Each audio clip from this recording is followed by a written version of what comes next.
নমস্কার বন্ধুরা, শিউলি ব্লগে তোমাদের সবাইকে স্বাগত। আজকে আমি কলা দিয়ে বড়া বানাবো। তো কলাটা আমি প্রথম চটকে নিয়েছি, এরপরে আমি চিনি দিয়ে কলাটা ভালো করে মিশিয়ে নিয়েছি চিনির সঙ্গে। আর এবার আমি দিয়ে দিচ্ছি ময়দা। এই ময়দা, চিনি আর কলা একসঙ্গে মিশিয়ে আধা ঘন্টা আমি রেখে দেবো, কারণ আধা ঘন্টা হচ্ছে চিনিটা গলতে একটু টাইম লাগবে। তো মাখানো দেখো হয়ে গেছে, আর আধা ঘন্টা আমি রেখেও দিয়েছিলাম। আর এরপর আমি কড়াইতে তেল দিয়ে তেলটা ভালো করে গরম করে ছোট ছোট করে হাতে নিয়ে আমি বড়াটা দিয়ে দিয়েছি তেলের মধ্যে। আর এদিকে একটা কাগজ নিয়ে নিয়েছি যাতে তেলটা টেনে নেয়। আর এদিকে দেখো আস্তে আস্তে লাল হতে শুরু করে দিয়েছে, কারণ নিচের পাশটা এবার আমি উল্টে দেবো, ভালো করে নাড়িয়ে নেব।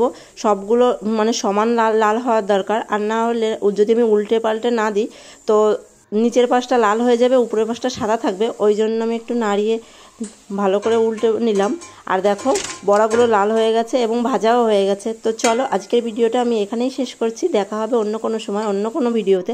ততক্ষণ সবাই ভালো থেকো আর সুস্থ থেকো। আর ভিডিওটি ভালো লাগলে অবশ্যই লাইক কমেন্ট শেয়ার করে দিও, আর চ্যানেলটি সাবস্ক্রাইব করে দিও। টাটা।